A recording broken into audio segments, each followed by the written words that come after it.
Hi, my name is Mara. I head the e-mobility portfolio of Siemens Foundation, and we're thrilled to have you in our webinar to present the winners of the Siemens Foundation's e-mobility innovation call today. We'll start soon with the welcome remarks. Then we'll have the introduction of the winners and their pitches, and we will have some time for question and answer, because I'm sure you're all quite curious to learn about the technical innovations and the founders that we have in our call today. Great. So, well, we will start today with the welcome remarks of Dr. Nina Smith, who's the Managing Director of Siemens Foundation and as well the spokesperson. Nina, the floor is yours. And Philip, can you stop the screen sharing, please?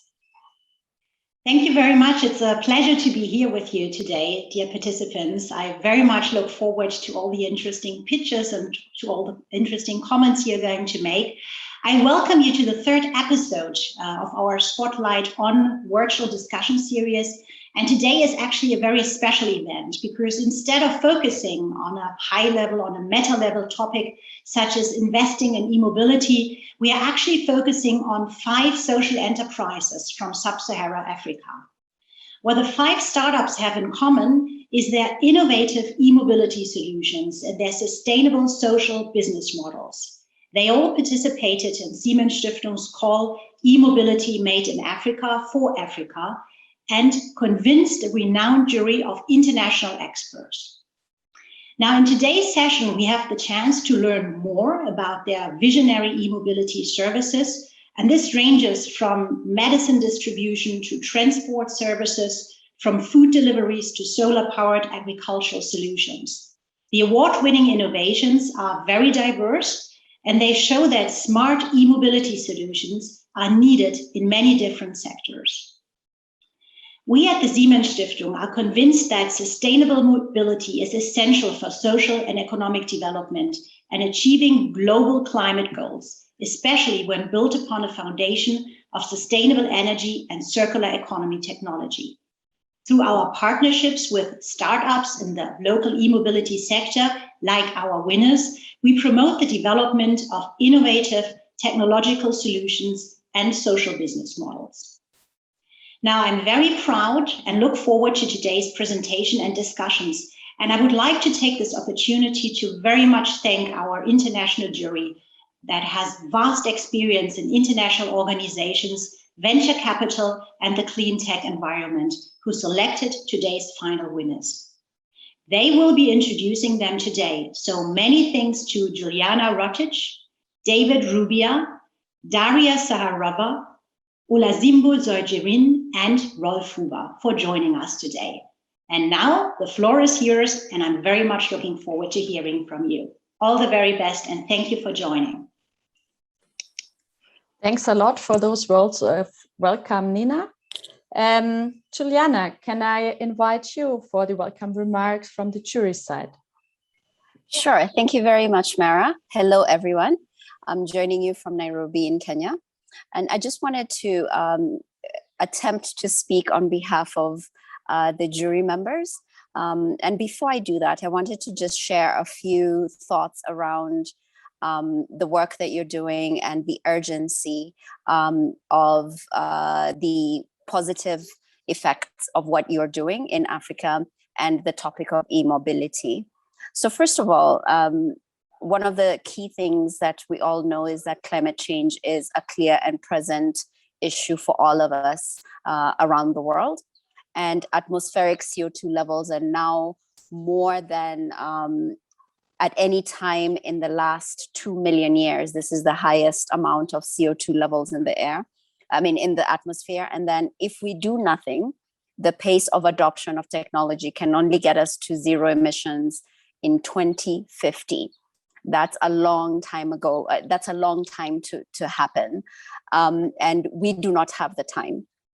The other fact is that cities are becoming more populated, congested, and industrialized. And with this, we have an increase in pollution levels.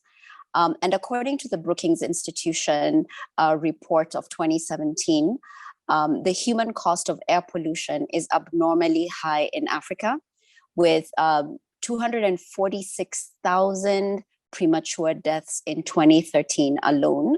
And this was caused by air pollution.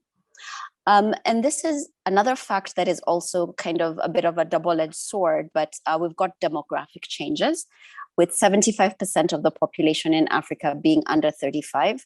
The population of East Africa alone is 160 million. And the population of Africa as a whole is about 1.3 billion people. So with an increase in population, obviously in industrialization, we're going to likely see an increase in emissions if we do not act fast. Last but not least is the fact that we're seeing adverse effects of climate change already being felt by those on the margins of society, where we're seeing drought, we're seeing resource scarcity, and all of this is fueling conflict. I'd like for us to watch a short 2-minute video, and then I'll make a few comments, and then we will continue with the session. Philip?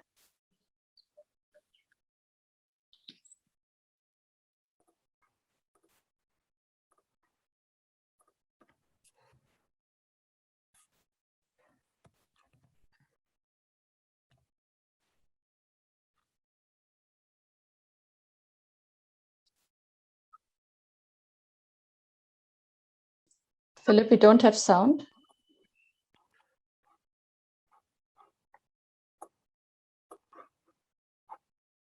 Okay, I try again. Please tell me if you can hear something. Constantly being bombarded by problems. Okay, then I start from here. We are constantly being bombarded by problems that we face, and sometimes we can get completely overwhelmed. The story of the hummingbird is about this huge forest being consumed by a fire. All the animals in the forest come out and they are transfixed as they watch the forest burning, and they feel very overwhelmed, very powerless, except this little hummingbird. It says, I'm going to do something about the fire. So it flies to the nearest stream, takes a drop of water, and puts it on the fire and goes up and down, up and down, up and down, as fast as it can. In the meantime, all the other animals, much bigger animals, like the elephant with a big trunk, could bring much more water. They are standing there helpless, and they are saying to the hummingbird, what do you think you can do? You're too little. This fire is too big. Your wings are too little. And you're big, so small, you can only bring a small drop of water at a time. But as they continue to discourage it, it turns to them without wasting any time and tells them, I am doing the best I can. And that, to me, is what all of us should do. We should always feel like a hummingbird. I may feel insignificant, but I certainly don't want to be like the animals watching as the planet goes down the drain. I will be a hummingbird. I will do the best I can. Thank you very much, Philip. The call that you answered by responding to the Siemens Foundation invitation to apply is motivated by the intent to promote the most catalytic, promising, and bankable innovations in Africa. As judges, we were inspired, encouraged, and filled with hope for the future. We see your efforts as those that Wangari Maathai referred to as being a hummingbird. The incremental positive effects that you all as businesses undertake with innovative business model innovations, the inventions you've come up with, will help us to accelerate the change that we hope to have in Africa. When it comes to electrical mobility, the circular economy, specifically around manufacturing, charging batteries, business developments and service apps. You all exemplify the attitude and practice of doing the best that you can. We are here to celebrate you. We are here to thank you. And we hope that the additional support that the Siemens Foundation is giving you can help to accelerate the trajectory of your business. Thank you very much. I'll turn it over to you, Mara. Thanks a lot, Juliana. I love the short video. What a nice way of introducing the importance of being a hummingbird, and like to have small activities that can change, make a change in the world. Okay, so like now we already heard quite a bit about that Omnius e-mobility innovation call. And I actually, before we introduce the winners, would like to tell you a little bit about the call, that you know what kind of prizes the winners won, and as well what was the objective. Philip, can you please share the slides? Great, thanks a lot. So we go to the next one.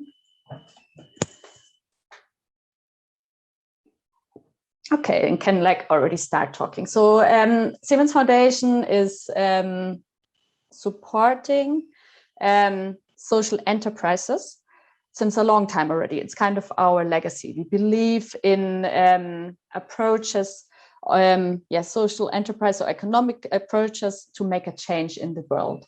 E-mobility, or like our program on e-mobility, can be seen in the wider aspect of climate change mitigation and green tech.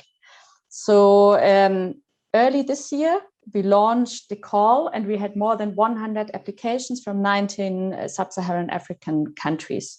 We subsequently had an internal pre-selection, and 53 startups made it to the second round, which meant they were actually active in the field of mobility, and as well the application was relevant for the call. Afterwards, we had like the final jury selection, and now presenting the winners to the wider public through this webinar. Next slide, please. Exactly. So you already saw a bit of our jury members, and I think they will introduce themselves later. But just to say, I'm really grateful to have such an interesting and as well fun board of jury members. The selection calls and the final discussions were actually really funny, and I really enjoyed to have such like good expertise and input. Next slide, please. So now some quick figures about the call. I know there are some people from the funding world and as well from international organizations there. And for us, it was as well interesting to see who's actually applying. So this was like a pre-seed or early seed call. And we indeed had 50% of the applicants from this pre-seed and 40% of applicants from the seed space. There were some few applications of companies that were already post-Series A, which subsequently didn't qualify. It was important. No, please go back. It was important for us as well to have like local founders, or at least mixed teams in our startups, and like we could really see that the majority of the applicants had at least one or even like all funders that were Africans, or at least to have a good mixed team. Same with female founders. So we found that the majority had at least some female representation. When we then look that at least to have at least 50% or more, unfortunately, it was only 6% of the applicants that could fulfill that criteria. Next slide, please. Of course, this was an innovation call. So for us, it was important to see as well what stage is the innovation at that the startups put forward for the application. So we did have some that were in idea stage only, which didn't qualify. Most of the innovations were in prototype stage, some then in proof of concept or already in production stage, and only like a few were already at scaling. And when we look at the product type, it was very clear that most of the startups that applied produced hardware products, some services, and only like a few were in like other areas, for example, software or financing opportunities. So now I told you a bit about the metrics, but I think you actually will be more interested in actually meeting the winners. And that's why I'm delighted to hand over to Daria, who will give the introduction to our first prize winner, Micromech from Malawi.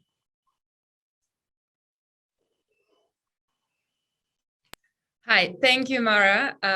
Thank you. I'm super glad to be here today. So I'm Daria. Maybe you could see my face on one of the slides with the jury. So I was in the jury here, and I'm an entrepreneur and a venture capitalist.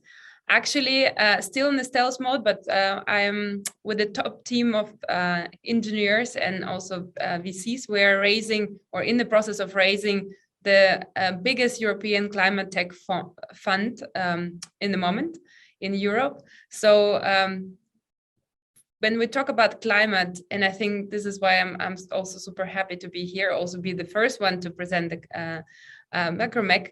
When we talk about climate, we actually talk about global problems and global solutions, right? It's not only about things happening here around us in Europe. And hence, I was so excited and glad when I got the request to be a part of this e-mobility innovation call, which is for me a combination, where entrepreneurship and e-mobility solutions in the African countries actually finally are combined with capital and resources. And I think it's core today already, and it's going to be even more important and one of the biggest drivers for us to stop, or at least prevent the drastic climate change consequences for us.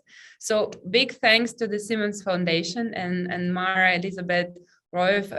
You pulled an amazing job. I have to say, I was really intrigued and then very positively surprised about the quality of the startups and about the quality of the organization. Also, big thanks to my fellow jury members. It was really such a fun session we had, and I hope we all stay in touch. I also hope for all of the winners that you take the most out of this program, and especially use the network. It's not only about the capital, it's also about the people you now have the platform to connect with, the relationship you build. So good luck for everyone. But today I'm here to actually present the first winner and the founder of Micromech, Dumisani Kaliati. Micromech is a Malawi-based startup. It addresses one of the biggest challenges, not only in the African continent, actually also around the globe. It's the healthcare. Dumi, the stage is yours. Good luck. Thank you. Dumi, will you be sharing your slides, or shall Philip share for you? I'll be sharing. Great. I hope you can see my slides. All right. Thank you. I am Jimmy Kariati, and I'm the founder of Micromech, a Malawian-based startup that's locally developing drugs to save the maternal lives. Imagine a mother who has just given birth in the remote area of Malawi, but instead of celebrating, she drops a tear, crying, because she realizes she's HIV positive, and she's asking herself, haven't I passed on to my baby? Malawi has one of the highest HIV rates in the country, with 10,000 children dying from it every year. Maternal mortality is at 634 per 100,000 live births. 80% of the population is rural, characterized by bad terrain, poor road networks, and this restricts access to healthcare. According to UNICEF, it takes about 11 days to get samples from remote areas to urban testing labs, and about 4 weeks to get results back using the current means of transportation. Our solution, Micromech, is locally developing low-cost drones made from 3D printed parts and foam board, which is recycled. The aircraft has a one-direction range of about 30 to 40 kilometers based on the amount of payload that we are carrying. It can carry about 0.5 to 1 kg of medical payload with an average flight time of 30 minutes and a cruise speed of about 16 minutes. We are using electric mobility and we're using batteries, LiPo batteries. We have about 2 types of batteries, the 3S and 6S, with about 16,000 milliamp hours, which is 16 amps. It's a circular economy, so we are local producing and we are like recycling. Our current model, we are running a pilot phase in the UNICEF drone corridor that was set up by UNICEF and the government of Malawi. And Micromake is focused on continuous research. At first, we had one type of drone, which we developed with Virginia Tech University. It was only a fixed wing with 1 propeller. And later, our local team built the second version, which has 2 props. We did this in order to have more payload capacity. But we had a challenge with takeoff. And so we have now come up with a vertical transition to fixed wing and land vertically. So we are focused on research and development. To date, we have built about 15 drones and we have conducted over 600 flights around the corridor for both medical deliveries and aerial data collection. Our model, we identify existing remote heavy centers as our drone delivery ports, and we collaborate with local chiefs and their communities. The image you see in the background is one of the local heavy center in one of the villages where we operate in Kasungu. Our area users to date, the target groups is about 65 women and children from 5 communities that we are working with. With them, we have conducted 720 deliveries of rapid HIV test kits, pregnancy test kits, and cough syrup, plus face masks during this COVID time. We have also collected community data that can help improve last mile delivery in health through conducting 2 questionnaire surveys over 2 years. Our unique approach is STEM education. To date, we have trained over 300 youths aged 15 to 24 in production and operations of our aircraft, and 60% are girls. 5 of our trainees have went ahead to be certified as professional drone pilots by the Department of Civil Aviation through the African Drone and Data Academy. And 20 plus are now starting to enroll in tech careers, while at first they were not into tech. Our traction, we have made partnership and collaboration, starting with the Virginia Tech University, to the Social Impact Incubator, Total Startups, and many more. The market size for drones, by 2019, it was projected at $110 million. And as you can see, this market is growing, with the biggest industry being infrastructure. And in terms of transportation, it is projected to be at $13 billion. Our business model, we target 1 drone delivery, where we are targeting global health and relief organizations, the Ministry of Health, and private pharmacies. This is where we build drones and provide as a service to these organizations, as well as we target the drone data. In drone data, that's where we go and collect aerial imagery of such as flooded areas, among other. And this can be applied in energy companies, telecommunications, and other relief organizations. And our other sector is the science, technology, engineering, and mathematics STEM education, where we are targeting high schools and universities. Our competitors are companies like Wingcopter and SoupElo that are operating in Malawi, but all these are international companies, with only Micromake being the local company, which makes us unique, such that we can develop locally as well as provide maintenance locally.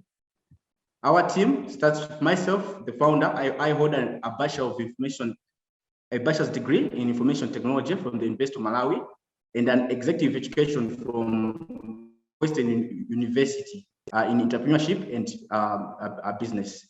Our advisory board includes Dr. Kevin Kokes-Beja, an associate professor from the Virginia Tech University, Happy Jere, who's a civil servant, and she provides us with advisory in business administration.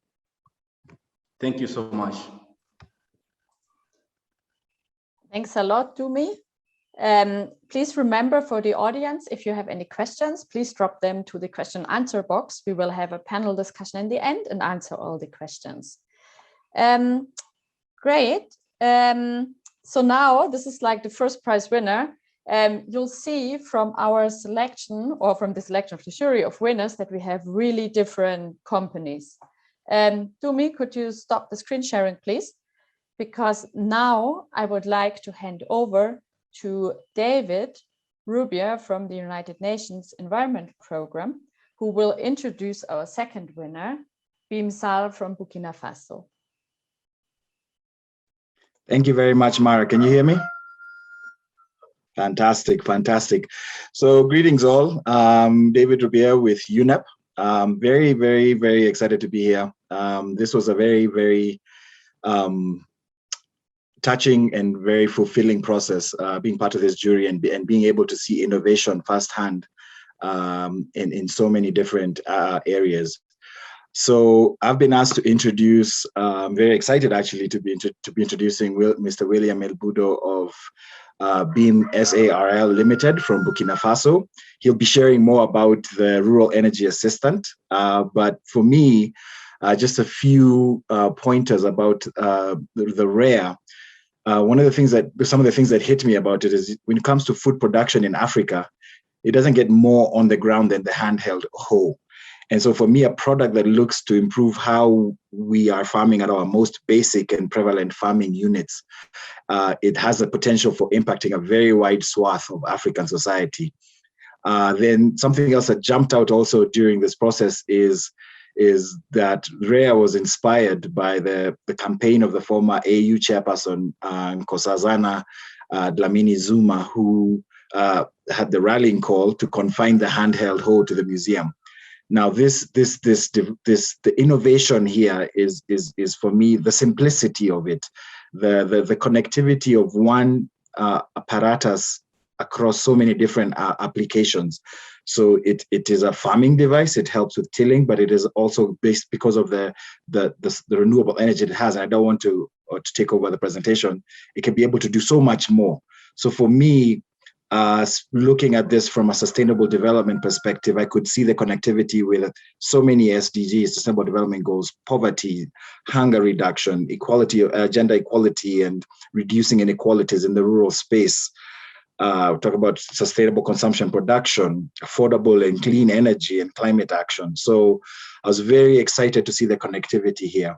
But again, I'll drone on, and I want William to do the presentation. So with that, William, please take the stage and present to us this Rural Energy Assistant. Thank you.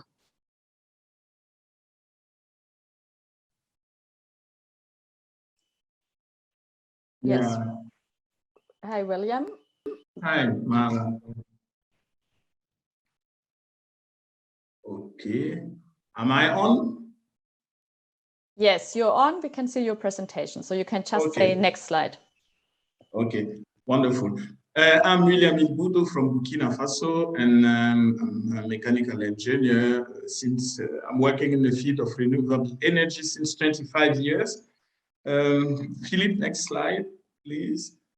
So, in Burkina Faso, as in most of the sub-Saharan Africa, energy is a big problem.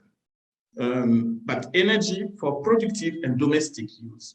Until now, it was so that we could develop domestic energy by having a solar panel who's giving us some electricity for charging telephone, running a small fan, and some small use of this energy, but actually just for the domestic use.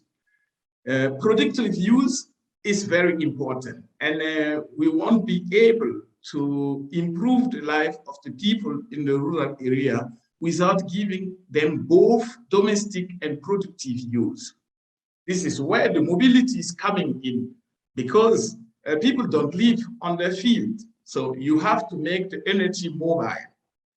And this was the whole idea, make it mobile and versatile. That means a kind of interoperability should be introduced. Philip, So the energy for the rural area should be available, affordable, locally built, so that it will be easy to repair, mobile, interoperable, and versatile. And we went from those facts to develop our product. Philip. So the REA, the Renewable Energy Assistant, is really easy. You charge it, you drive it wherever you want, and you start using it. Philip. So the impact of this rural energy assistant, what would it be? It will impact directly the people living in the rural area. I don't know, I guess all of you have been in the rural area once, and you have seen how the people are living there. It's not an easy life. At least in Burkina Faso, it isn't an easy life. It's a really hard life. And when they come back home, they cannot even chill. You know, there is no fun, there is no light. They are like out of the world, I see, because they don't have phones, they don't have television. And if we want to improve the life of the people there, we have to make it easier. Reduce the hardness of the field work so that they can, the REA makes it possible for them to exploit bigger field. You know, with a REA, you can just plow something like 1 to 2 hectares per day. In Burkina Faso, for example, family farming is about 4 hectares per family. That means that instead of plowing or preparing the field, the 4 hectares in 10 days, they will do it in 2 or 3 days. It leaves a lot of time for the women to do something else and to express themselves in economical way or social way, and then be taken into account, which improve the gender balance. Children can have more time because they do less on the field for the school.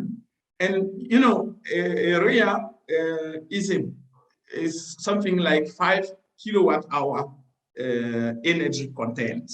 That means one adult people working 9 and 10 hours.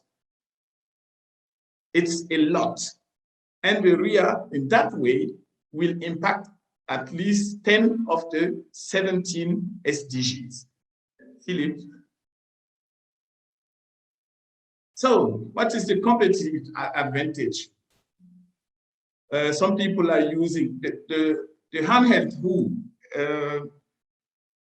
As Dlamini Zuma said, it should just go to the museum. When you use cows or oxes for plowing, you have to take care of the cows and the oxes for the whole year. And it's about the same price than the REA. The tillers are not well spread in Burkina Faso. I don't know why. I guess probably because it is difficult to repair and the fuel may be expensive. Anyway, they are not well spread. There are a lot of effort that are done now by the government to promote the use of tillers, but it's still in the beginning. The big tractors are there only for big farmers and big community, and we don't have a lot of tractors here. And on the technical level of agriculture, tractors are going too deep in the soil and are not good for the soils in Africa. So the REA is really a best solution in front of all these competitors. Yeah, Philip. So our team, yeah, it's first me. I'm a mechanical engineer, luckily studied in Germany, so because Siemens is also German. And I have something like 20 years experience in the field of renewable energy in Africa. So I have also really skilled young people that are working with me, like Dimitri Kabore, Abdullah Sanga and Kulbali Rasi. We have a really, it's a team, we know each other since long time, and we have been working together since long time, and we have been awarded with many awards. You can see them down here, from the World Bank, from the UNEP, from French government, and so on. So the team is really, it's a task force. It's a team for doing those kind of development. Yeah, Philip. Yeah, Philip, can you go to the next slide? Okay, this is a small movie, but I think Philip will show you another movie. Anyway, I'm open for question in case, and I hope you will have some. Yes. And I'm here, I'm waiting for the question. There's a lot to say on this device. Great, William. You already name it. If you have questions to William, please put them in the chat. We're a bit running late on time, so I suggest that we're not watching the video now, but whoever is interested, please leave your contact and William can share this operational video with you. Okay, so if you have questions, please put them to the question and answer box. We will reply to the questions in the end. Okay, so Juliana, we already know you, but now I would like to invite you to introduce our third place winner, Solar Taxi from Ghana. Thank you, Mara. It's my honor to introduce Jorge Apia of solartaxi.co. Before I get into what really drew all of the jury members to this, why I'm personally excited to be introducing this is, apart from my tech entrepreneurship journey, what many people may not know is that I was quite obsessed with solar energy for a really long time when I used to be a blogger, but also the design of the vehicles is really quite impressive. I particularly like the motorbike, which I really like, and the price point is also quite decent. But also what Jorge will be presenting has the potential for scale. And scaling is something that is not only important to the innovations that we're talking about here, but also to all of the African countries and all the innovations that are coming out of African countries. So if it's done in Ghana, could it be translatable to other African countries? And I think that is also something that the jurors and everyone here was quite impressed with and saw the potential in that. The other bit that is also exciting about Solar Taxi is the fact that it's quite gender inclusive. There's proactivity there in including women. And then also there's a good product market fit, which is quite impressive. Last but not least, it targets the bottom of the pyramid customers, and there's a way that it can improve the quality of life.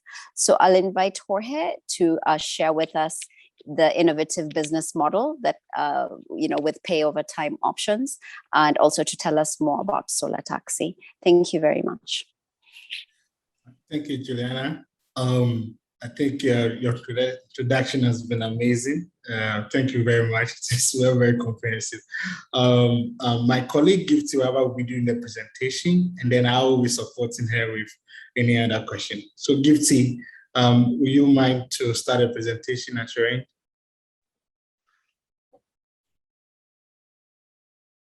Okay, George, thank you.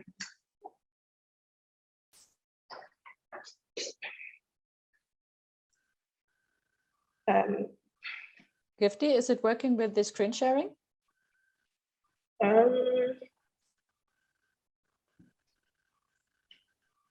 Okay, I think I'll let Philip share the screen with us so that I'll just Philip, can you get on with the presentation.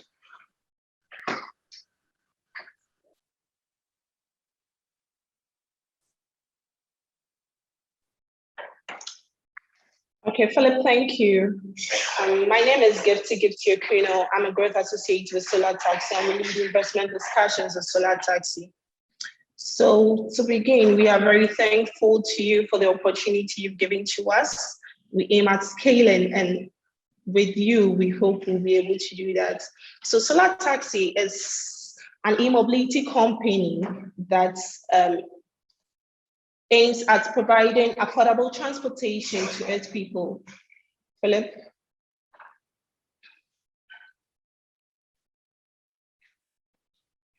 So our main objective is to set up assembling plants to enable us manufacture these bicycles and cars, tricycles and cars to our people at affordable prices. We understand that the world is changing, the world is evolving, and as such, we need to go green. So Solar Taxi is doing that. And with Solar Taxi, we want to optimize the cost of delivery service transport through our delivery bikes and reduce the carbon emissions and air pollutions. Now, Solar Taxi's main mission is to accelerate through West Africa with the transition of green and affordable transportation. We have direct sales, which we offer to our customers. We have franchising and e-mobility, softwares that make our customers comfortable in using our product. We also have customer design and other mobility services, as well as assets infrastructure management and corporate and commercial transportation services for the corporate body as well. Thanks, Philip.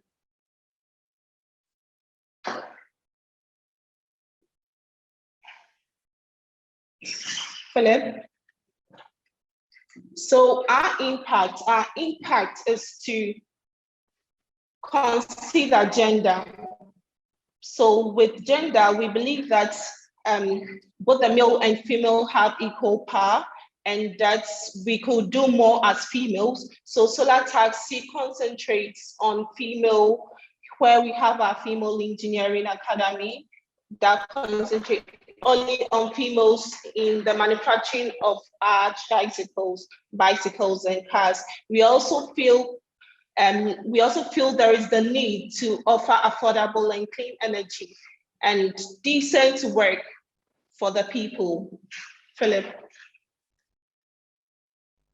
Okay, so these are some of our samples. These are some of the products we have here at Solar Taxi.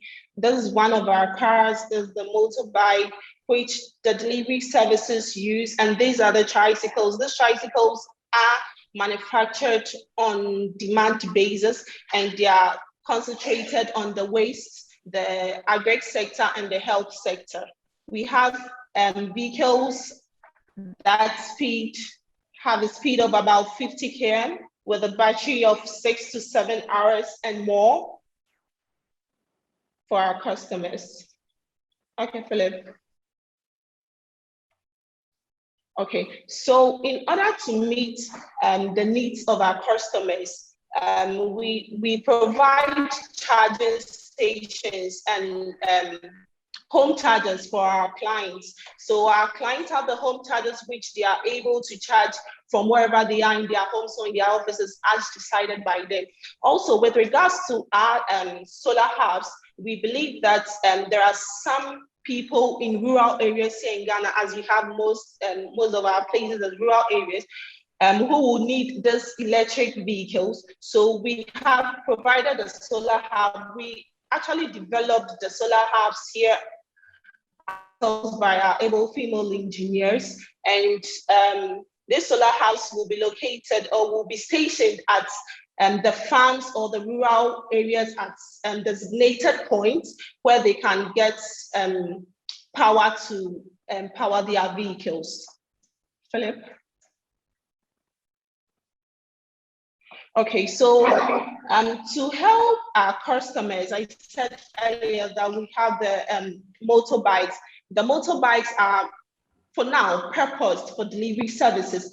And to make the delivery service smooth, we have our e-mobility infrastructure, e-commerce infrastructure and mobility software platforms where the delivery guys or the delivery men and then the businesses, the e-commerce businesses will use for their day-to-day activities in terms of delivery. Philip. Okay, so talking about female, talking about gender equality, we have our battery lab, and these are also designed by us. We pack the batteries together here at Solar Taxi. So we actually meet the shortfall where clients will be bothered about what happens when their batteries are gone bad, what happens when their batteries are weakened, and all that. We have that solution here as well. Our female engineers are always on board researching to give our customers what they need right at the time. This also bridges the gap of competitors where we have new competitors coming in. So we are going to use this battery lab and our female engineers as leverage, as an advantage of our competitors, because as they come in, they wouldn't be able to meet the gap of fixing what the clients need when it comes to their batteries. Philip. So these are able female engineers on a motorbike trying to assemble the motorbike. We give them training from the scratch. We actually let in anybody who doesn't even know anything about technology, and that we train them from the scratch, and till end, they are able to alone assemble a motorbike. Philip. Okay, so our products are mainly for everyone in the country, for individuals, for businesses, and everyone at all who wants to own an EV. So these are our corporate clients. We have Jumia, we have Lashego, we have Melcom, Bolt, CK Tadam. These are supermarkets, they are delivery organizations who have decided to use our bikes. Melcom is one of the big supermarkets here in Ghana, as well in other African countries, that they use our cars for their corporate activities. Lashego is a financial institution that have used our vehicle on a rental basis over a period of time and is satisfied with our service to them, so have decided to acquire one of our vehicles. We have CK Tadam and Starbucks, also other corporate bodies. Our clients vary from individuals, where the individuals can come in to do purchase or lease to own, where we give the products to them through a bank, or they buy it on credit basis over a stipulated period of time. Philip. Okay, so we have our team. We have our leading team. We have Jojakia, who is the CEO, who has already been introduced to you. We have Kaka's sister, who is a co-founder, and Valerie, who is also a director of our team. Okay, Philip. So I'll end my session here and then hand over to Mara.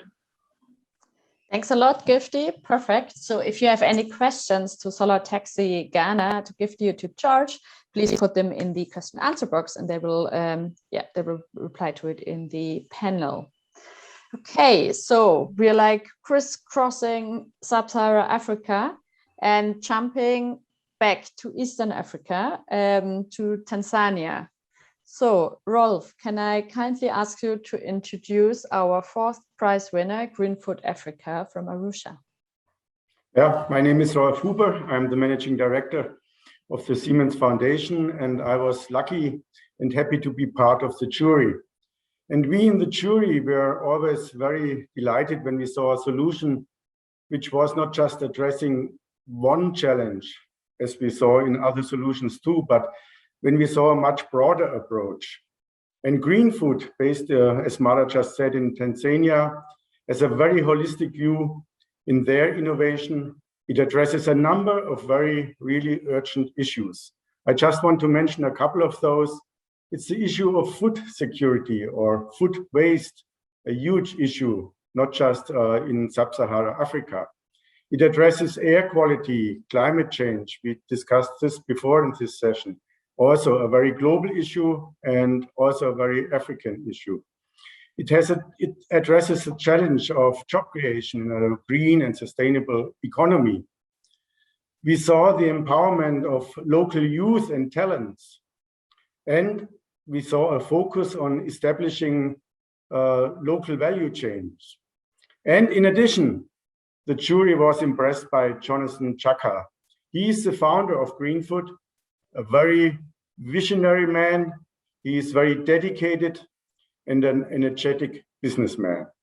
He thinks local and acts local.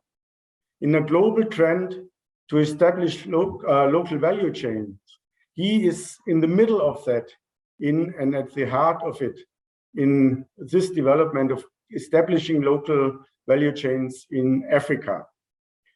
And those are not just about local farmers and local food vendors. It is about including local talents to do the coding in the new delivery apps, or to work on what we just heard also with solar taxis, on the battery packs. So we were very impressed to see this holistic approach, and we are congratulating Jonathan Chaka and his team for this very great approach and great solutions. And now let's have a look and see what what's coming up here. Please, I hand over to Jonathan. Thanks, Rolf. Johnson, the floor is yours. Hi, everyone. My name is Johnson, as Rolf introduced me, and Rolf, thank you so much for the greatest introduction of our company. Yeah, so as Rolf said, we are trying to take a more holistic approach in our solution, because also of the stage electric mobility is at the moment in East Africa. So it's more or less like the only way actually to really keep it going. So I will share my screen.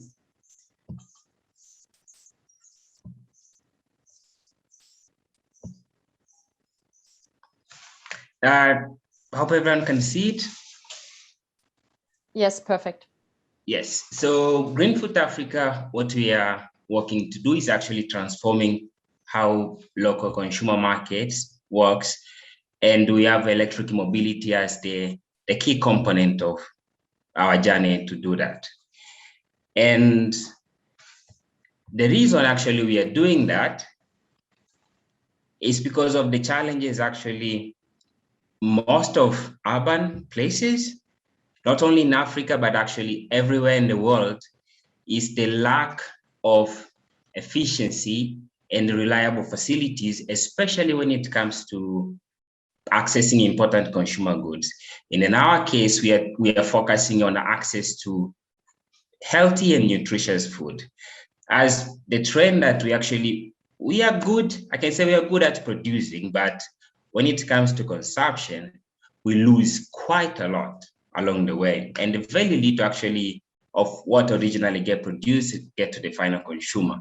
And when it gets there, it's probably too expensive for most to afford, highly contaminated, and that also adds up to the whole cost of actually accessing food. Plus, with the food waste, also you have the accompanying environmental impacts. As we know, actually, greenhouse gases, food waste is actually among the leading contributor to greenhouse gas emissions. And if you add all the expenses that are required to transport food, mostly in urban areas, because of unreliable logistics or logistics solution that can actually not keep up with the demand, then everything becomes, from economic perspective, inaccessible and unaffordable for most. And also vendors, they struggle actually running their businesses on a daily basis because infrastructure simply cannot support them to really work in a more efficiently, reliable, and sustainable manner.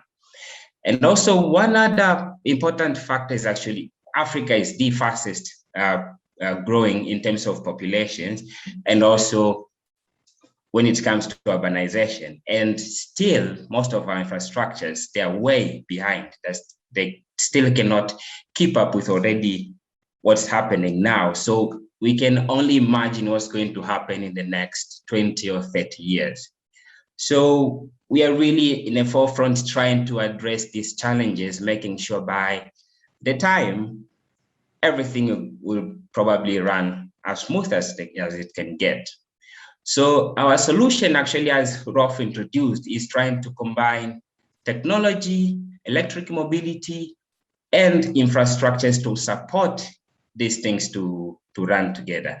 And in doing so, we provide an efficient and affordable delivery solution for local vendors, especially in urban areas, that is powered by our charging station that we actually also use as micro-fulfillment centers, and electric cargo bikes, and a digital marketplace to actually help vendors list their products and connect to consumers. And also consumers can easily access information where to get all the important needs, how to get them, and make sure they get them on time, sustainably and reliably, and also more importantly, affordably. So our services, we have the digital marketplace, our logistic and distribution, which is actually 100% powered by electric vehicles, and we have our micro-fulfillment centers. So these micro-fulfillment centers actually came as when we are looking to how can we make sure the infrastructures we are creating to power our fleet can actually provide more value than just powering our fleet.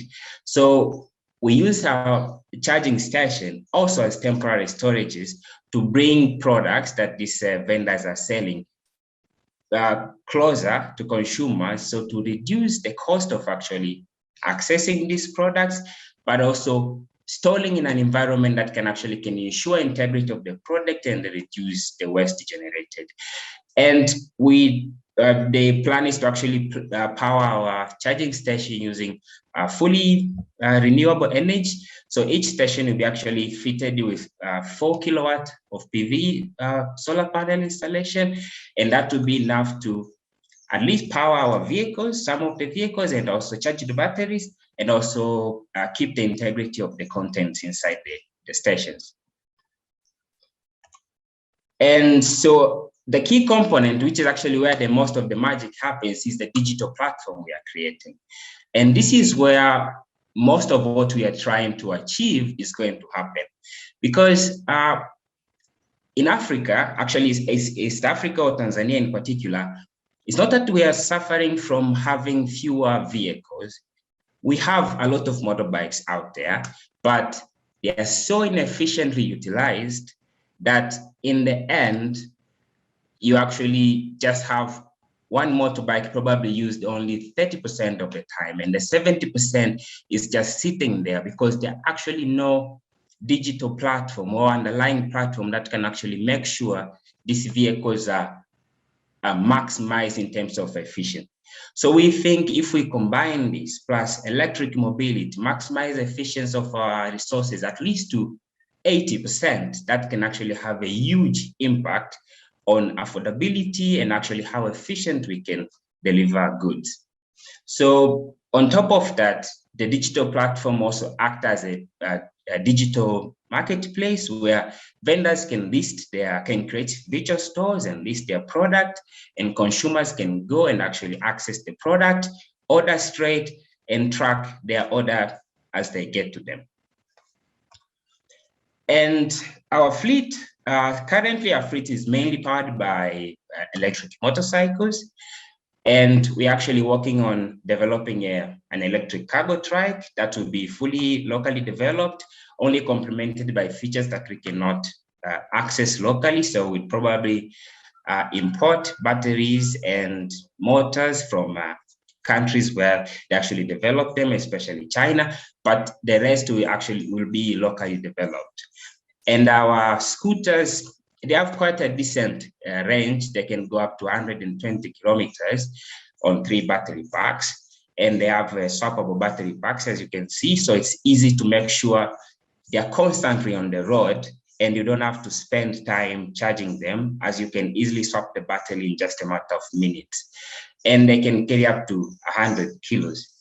And our tricycles are actually meant for bulky cargo, more slow moving, and that can actually make sure most of our vendors, especially when they want to access supplies, they can access them in bulk and save on the cost. And the final part of our infrastructure, the charging stations. So these charging stations also act as our micro-fulfillment centers. So this will be strategically placed in the city or in the urban place that we are operating. And this will serve a purpose of charging our batteries that we use on our vehicles, but also be acting as pickup points for people who would wish to just go save on money and just go pick up, because they'll be strategically positioned close to consumers. And also the more important point will actually be bringing product closer to consumers. And this will be highly highly guided by the technology that we'll be using to see which product is being used where, at what time, and at what quantity. So we can strategically position the product to make sure we reduce on time that they get to consumers, but also make sure their integrity is preserved, but also make sure they can be delivered the cheapest way possible. And so when it comes to competitive advantage, this actually came from how we were doing our research before we started Greenfield. And we actually found out that there is what I like to call like a parallel approach when it comes to delivering goods. That every business is probably paying a motorbike guy to deliver goods. So you're definitely like at some point to have 5 motorbikes all going in the same direction, probably all carrying just 5 kilos of goods. And this creates quite inefficient in terms of energy and also time saving. So what we are doing as one of our competitive advantage is resource sharing. So we smart schedule deliveries and orders in a way that they can use the least vehicles possible. So based on the location they are going, then we can combine orders and play on the time frame to make sure maybe only 1 vehicle can deliver orders for more than 5 people. Then save on time, save on resources, but also offer the service that up to 40% cheaper compared to what the petrol motorbikes now offers on the street. And also, we believe this is actually also stemmed from how we do business locally. Business in Tanzania especially is based on relationships, like the relationship you build with your customers or with the vendors. And we try to put our service in a way that we are genuinely trying to help vendors, or we are genuinely helping vendors to really build strong businesses. And by doing so we have actually invested quite a lot in marketing and communicating their business. And this comes as just as a package of partnering with us, like working with us. So it really helps business to focus on what they can do best and leave us when it comes to marketing, getting their products out there, and also get that at the most affordable rate possible compared to what actually on the street you pay. So our business model, how we actually make money, we make money 3 ways. Like from currently, actually our main source of revenue is through delivery fees, but we'll also be taking 10% commission from the marketplace we are developing. And also we'll be charging for space as a storage as a service from our micro-fulfillment centers. So our market, we actually, I would say we are lucky to be located in one of the promising regions in the world, East Africa. It's promising probably in every area, I would say, and it's one of the fastest growing and also fastest economically growing. And we really want it to grow sustainably, and we want to be at the center of that. So now we are starting our operation in Arusha, but our plan is actually to employ a franchise system and operate throughout East African countries and eventually throughout Africa. And our main target actually was consumer staples vendors, and our focus will be on food and important household essentials. So you can see currently our segment market is made of around 5,000 vendors in Arusha, a city that has about 500,000 people. And when it comes to our social and environmental impact, we believe in one thing, that the efforts we have, someone told me like a quote one day, that climate doesn't have money. And if you want to fix it, then you have to provide an economic viable solution. So our focus is actually providing an economic solution that actually makes economic sense. And on top of that, addressing all the environmental and the social problems that comes with how we live our daily living. And through our services, we definitely likely to empower a business to even hire more people, employ more people, increase their income, and develop strong local economies, and avoid the trap of whenever places are actually urbanizing, you have big supermarket chains taking over and pushing local vendors outside because they cannot keep up with the demand, or they don't have the infrastructures to do that. So what we are doing, we are democratizing the infrastructures that are only accessible to big companies like the supermarket chains, and made them available for a very normal small vendor in the city, so they can compete head to head. And on top of that, adding the personal relationship that businesses rely locally, then you're definitely going to have local businesses winning over these big supermarket chains. If we definitely manage to transform every transportation of goods, switch to clean and powered by renewable energy, we're going to save a lot on air pollution, creating an environment that is healthy for everyone, and also reduce on CO2 emission, which is the gas responsible for the climatic disasters that we are facing these days. And so here is our team, a representation of our team, because also it extends to our fleet operators. So first, Johnson Jaka, I'm the founder, and we have Colin Sabuli, our technical operation manager.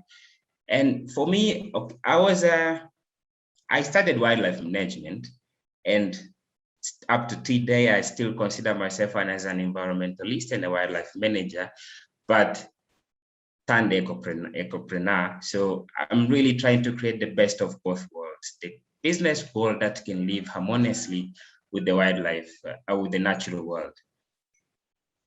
And as you can see, we have the rest of our team. They are all local people, super young. I'm probably the oldest in the team. So we are really trying to build a next big company inspired by the youth of today that can actually address the problems of today and the future. Thank you. Thanks a lot, Johnson. Very inspiring, and curious to see where Greenfield will develop into. So we come now to our last winner, the fifth prize. And again, we're crossing Sub-Saharan Africa and landing in Nigeria, both for actually the jury member and for the winner, but that's a coincidence. So Simbo, can I kindly ask you to introduce our fifth place? Thanks. Definitely. Thank you, Mara. So yes, we're coming fifth, but by no means the last. And it's my pleasure today to introduce the winner and the finalists. But before that, my name is Olasimbo Shojiri. I work with Solar Sister Nigeria. And it was really, really, I think, an honor and a privilege to be on the jury. and to be able to see all the wonderful innovations that we've had in the room today, and even some that didn't make it here. It was really, really heartwarming to see that these are local innovations, a lot of them with, using the gender lens appropriately and really innovative. So for me, that was really heartwarming and really encouraging for us, for our future and for our sustainable development as a continent. But without further ado, I want to introduce, I would say, the man of the moment today, and he is Tolulope Olukokun. He's the CEO of Think Bikes, and he has this keen interest in the green economy, sustainable development, and the environment. And he applied for this challenge because he wanted to showcase his impact. He wanted to showcase his product. And he's been doing this for a while. He's a seasoned entrepreneur, social entrepreneur. He has also, he has some patents already in Nigeria with his innovations. And he's extremely passionate about the environment and challenges. In fact, talking to him earlier, I was surprised that this is his first prize money. And as I said, it's going to be the first of many. So we're looking forward to launching you and your innovation into the world. But I just wanted to mention some of his accolades just before we go. He is the 2021 Global Youth Climate Network ambassador and was one of 10 outstanding young persons in Nigeria, got an award for that, and also the 2020 African Under 40 Green Award. So really he is a seasoned entrepreneur. And ladies and gentlemen, it is my honor and my privilege to introduce my fellow country person, Tolulope Olukokun. So you have the floor. Thank you very much. The Stiftung family, the Siemens, they know how grateful I am for this opportunity to be here, and I cannot overemphasize that. I want to quickly share my slide and go straight into the presentation.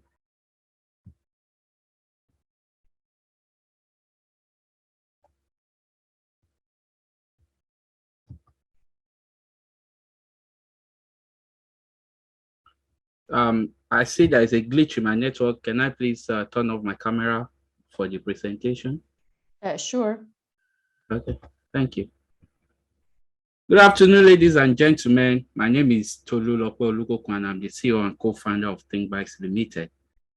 Well, do you know the last mile market is a very important segment, and there is no such mobility options yet in Nigeria. Nigeria has inadequate means of mobility rated as 60 vehicles per 1,000 people in a country of 200 million population. So Think Bike is an e-mobility startup playing in the micro-mobility sector with 2- and 3-wheelers. We all know mobility is the driver of economy in every society. In the case of Nigeria, price determines choices. Price determines choices, and price is just everything for the mass market. So Think Bike is an affordable and clean means of last mile transportation of goods and people.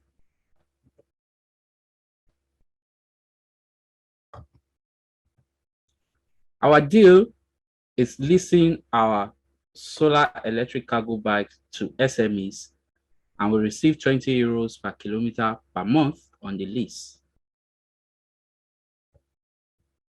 One of our competitive advantages is our product. We manufacture our cargo bikes locally. We electrify them with recycled cells and lace it up with solar panels. Then it is available to our customers via our user-friendly mobile app. With local manufacturing, we are able to create more jobs, especially for the people below the pyramid. We are in partnership with Siemens now. We are on their platform now. And we are the only Nigerian company that won the innovation call in Africa in July. And this is key for us. We have a patent on an essential and strategic part of the bike, and we are filing for more as we advance in our innovations. Our competition stand no chance when it comes to this. The cargo bags come with a load capacity of 150 kg, with battery capacity of 20 kilowatt hour and 48 volt 500 watt motor. It has a solar panel of 100 watts and travel 30 to 70 kilometers with a max speed of 30 kilometers per hour. The cargo trike comes with similar and improved features. We are currently testing few units with our potential clients, and taking feedbacks to putting to final production as we are a few weeks away from piloting. So to discover our true customers, we had over 200 interviews for our potential customers across several sectors, such as FMCG, manufacturing, retails, logistics, agriculture, and warehouses, and wanted to know their pain when it comes to mobility in both urban and rural communities. We discovered that high cost of procurement is a problem to some, while they are more open to monthly lease if maintenance cost is not on them. So we said to ourselves, we only need to set a good price and we'll be in business. The global electric market is valued at 25.6 billion euros. Our beachhead market is Oyo State with SME of 1.87 million. The transportation sector is valued at 139 million euros, and our target is to serve 20% of this market. A little bit about our beachhead market. Oyo State is an inland state in southwestern Nigeria. The capital is Ibadan, which is the third most populous city in the country, and with a population of 7.8 million as of 2016. The state recorded 26.4% growth in its IGR in the first half of 2020, despite the COVID-19 pandemic. It is the fourth richest state with a GDP of 13.6 billion euros. Oyo State recorded a crime of less than 3,000 in number when Lagos had over 50,000 in the same year. Oyo State is generally a peaceful state. On transportation, it is not different to that of the entire country.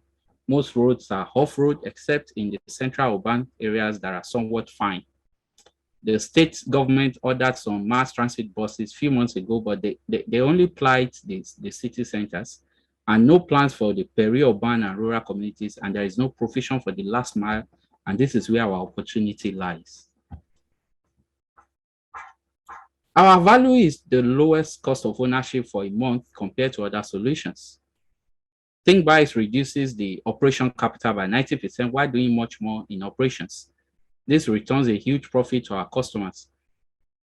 So no need of registration or license to ride. Also, it can be used for lighting purposes as a vehicle-to-home system.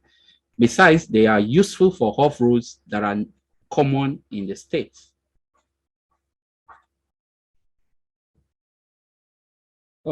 Our niche is different to our competitors. However, our advantages are we are manufacturing locally, and compared to them that import, our competitors import most of their products. And this gives us the benefit to build a robust and strong bike that exceeds normal useful life. We have no gain if they are not built tough. Ours are electric bicycles, which means they can cover longer distances effortlessly with longer operation hours. Our products adopt circular economy approach by recycling and a second use of battery cells that could have made it to the landfill.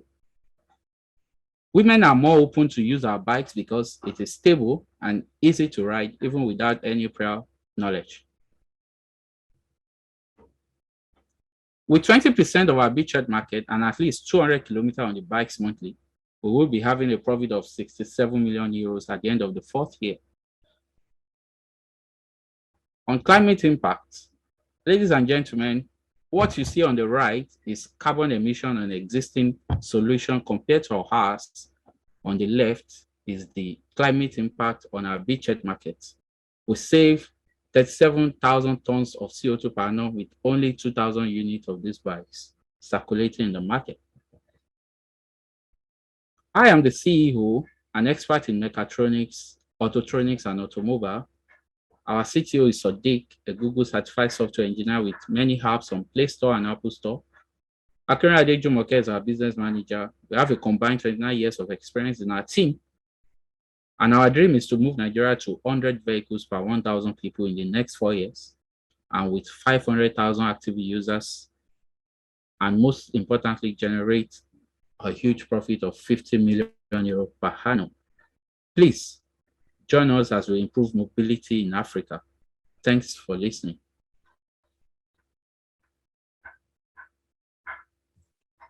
Thanks, Olokokun. This was fast and sweet. So now we'll come to the question and answer. So I would like to ask the startups and as well the jury members who are here to switch off their cameras if you want to. And we actually can start with a solar taxi because there are a lot of questions like on how many kilometers can your taxi drive, and as well if you're producing batteries for other companies. So George or Gifty, does any one of you wants to take that question? I can help Gifty. Video.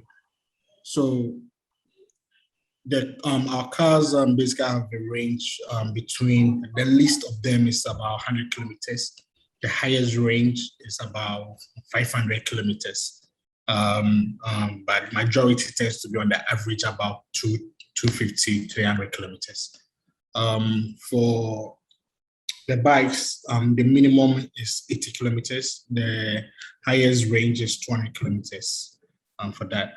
Regarding the second question on the our battery lab for the battery production, yes, we do design and produce the battery here. We actually also in the business of producing for other people that in the e-mobility field or outside the e-mobility field. We have gotten contracts when we have produced batteries for such people and that. So we do supply such. So if you reach out to us, if you want a battery pack and you reach out to us, give us your specifications and all that, we can design that and ship that to you. Okay, great. So just get in touch if you need any battery advice, and George will be maybe able to help you. We had as well a question for Dumisani from Micromech about the business model of Micromech. So there was the question about like how much do the health centers cost, or what's like your business model? Dumi, do you want to respond to that question so that everyone can see your answer? All right, thank you. Currently, the hospitals are our users. They cannot per se afford for this new innovation, but rather we target the private pharmacies and local plus global health organizations that are able to pay for such a service. So to date, we target organizations such as the UNICEF, the Village Reach. We have actually worked with the Bill and Melinda Gates Foundation via the Civicus that paid for data collection during delivery. That was in 2019. So we target such organizations, and we charge a $300 per day service. And this is because from where we operate and where our hub is, it's a bit further, so we have to travel there. Plus, we don't carry any type of medicine, but rather time sensitive. So we test the delivery of lab samples and such as blood test samples. So those are kind of sensitive cargo. And within the business model as well, when we are doing delivery tests, we are also able to collect aerial imagery. And this aerial imagery is important to other organizations that are working on urban planning, as well as collecting data for such as disaster plan, disaster response and management for a target area. So it's a combination of delivery, data collection, as well as a bit of STEM education to it.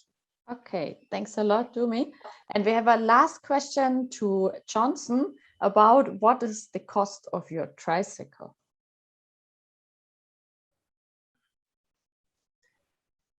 So for our tricycle, we are not actually developing them to sell.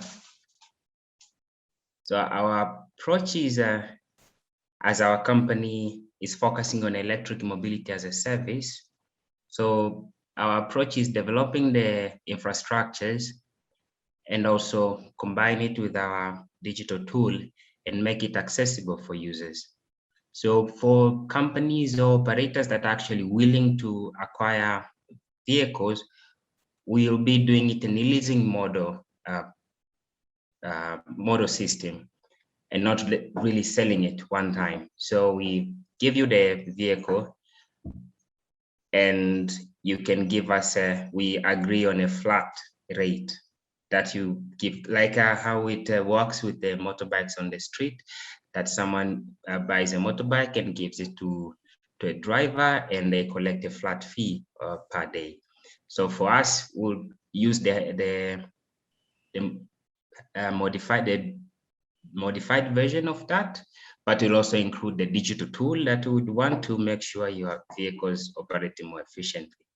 So we are really trying to stay away from just selling it as a commodity, because one thing we're also trying to address is ending up with traffic jams, but not, instead of petrol cars, electric cars, which in the end is just also just jam. Thanks a lot, Jackson. So Johnson. So yes, we're already running out of time because the presentations were a bit longer than planned. But if you want to get in touch with any of our winners, just drop me an email and we're happy to connect you. Generally, if you're happy or if you want to apply, we will have another innovation call next year. So you can as well contact us and we'll take you in our database. You will be informed once the call opens. Well, thanks a lot for our presenters and for the jury today. It was a pleasure to have you. And well, I'm really curious to see what you do with the prize money and where we will develop to. And I'm sure we will meet each other again on this side of the continent or on the other. So have a nice afternoon. Thanks, everyone. Bye.